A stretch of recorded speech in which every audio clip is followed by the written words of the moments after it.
I guess they never learn. Take a look. And Kelly Morrison, the congresswoman for Minnesota's 3rd District, made an attempt to enter Whippley Center here in Minneapolis. We were initially invited in to do our congressional oversight and to exercise our Article 1 duties. When we made it in, it was with the authorization of someone who's been here for a really long time, who understood that we had a congressional duty to enter the building and to see the facility. Shortly after we were let in, 2 officials came in and said that they received a message that we were no longer allowed to be in the building and that they were rescinding our invitation to come in and declining any further access to the building.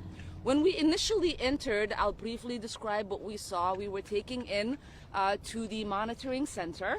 We were able to see where people were brought in. We were informed that there are 2 planes that are taking off today, taking detainees out of this center into other detention centers outside, within the United States. We did ask if those were deportation flights. We were told no.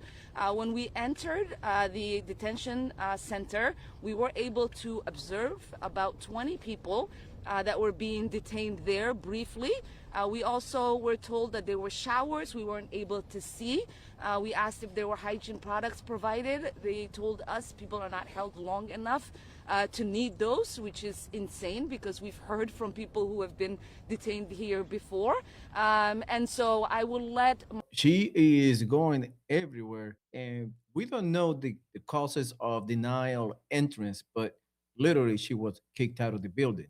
So I guess it is probably a pending investigation of about the Somali fraud.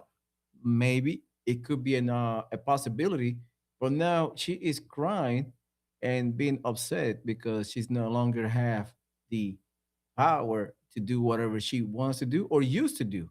So I'm glad that they kick her out. First off, she have no power whatsoever, and I hope she is basically visiting her new place where she gonna stay a day or two before she get deported to Somalia.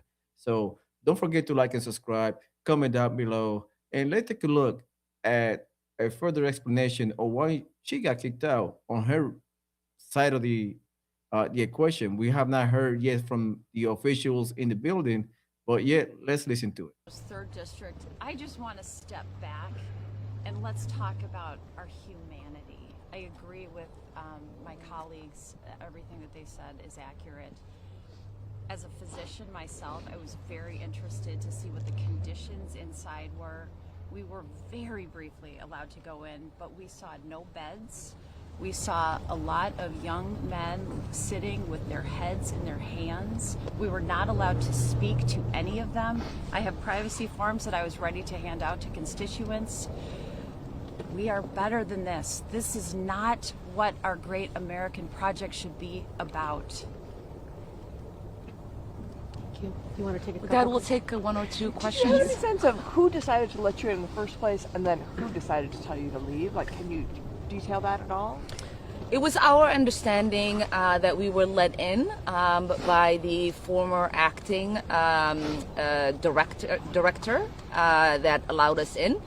He was in that position up until 2 days ago. We did make a phone call before we came here to give him a heads up that we were coming, did facilitate our entry into the building, and then 10 minutes or so later, as we were making our way into the actual detention center where people were being detained, we were told that we had to come back out because his higher ups had made a phone call to him saying that we are no longer allowed to be in the building and that an explanation would be provided to us once we got upstairs. And when we got upstairs, the explanation that we got was, yes, the law is on your side, but we don't care and we are not going to allow you to fulfill your oversight duties. Yeah, their explanation was that the reason that we could not provide oversight today is because the funding came from the One Big Beautiful Bill Act, which makes no sense. And per Congresswoman Craig's point, with the recent reaffirmation with the court case in December, they're breaking the law. Given the context of why you're here today, what should people at home who are horrified by what they saw this week take away from your visit, take away from what you just saw inside there Well, about how ICE is operating? Well, this is just one more example of this administration and Kristi Noem violating the law. This is an out of control Trump's ICE. And what people at home should take is that they should call their Republican members of Congress. We need Minnesota Republicans, we need Republicans across this country to stand up to their own party. This is beyond the pale. This administration continues to use Minnesota as a political stunt. And earlier this week, it got a woman killed as they are detaining individuals across Minnesota and across this country. It is our job as members of Congress to make sure that those folks detained are treated with humanity, because we are the damn United States of America, and we don't treat people the way that this administration is treating people in our country. We are better than this. The Charlie Kirk. That is a crazy take from that lady.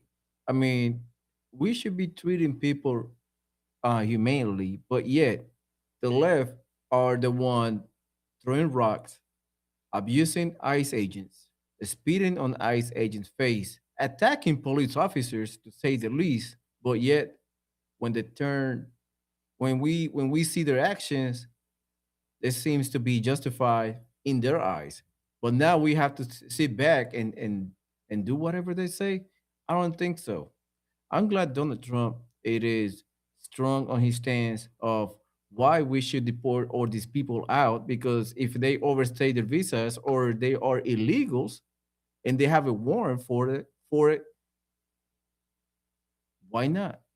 We voted for this. The majority of the people in this country has voted for what is happening. Remember 2020, they let in thousands upon thousands of people daily here illegally. They gave them phones, EBT cards, even social security benefits to those people through NGOs. They staying in four-star hotels in New York City, billing millions of dollars a month. And that happened for 4 years. They estimated over 20 million people were let in into this country. But yet now we are trying to get those people back into their hometown, into their home countries, and we still crying about it. These leftists are crying about it because they are the one that caused this issue in the first place.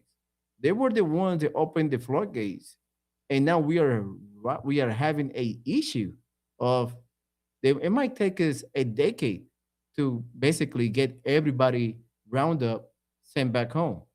These people are delusional, crazy. And we've seen videos of leftists, protesters abusing ICE and cops all over the nation. And that is the fact. And tragically, a lady lost her life yesterday by their actions. She drove 5 hours to Minneapolis, to Minnesota, to interfere with lawful activities. That is sadly to say the least. Now the left is mad, upset. But when Charlie Kirk got assassinated, they were happy, joyful, and they even said he deserved it. Man, let me know down below what you think. Let me know why are these people are the way they are. It is propaganda, it is ideology, a combination of both. Don't forget to like and subscribe. Also share this channel. I appreciate it. God bless America. God bless our troops. God bless you. Take care. Goodbye.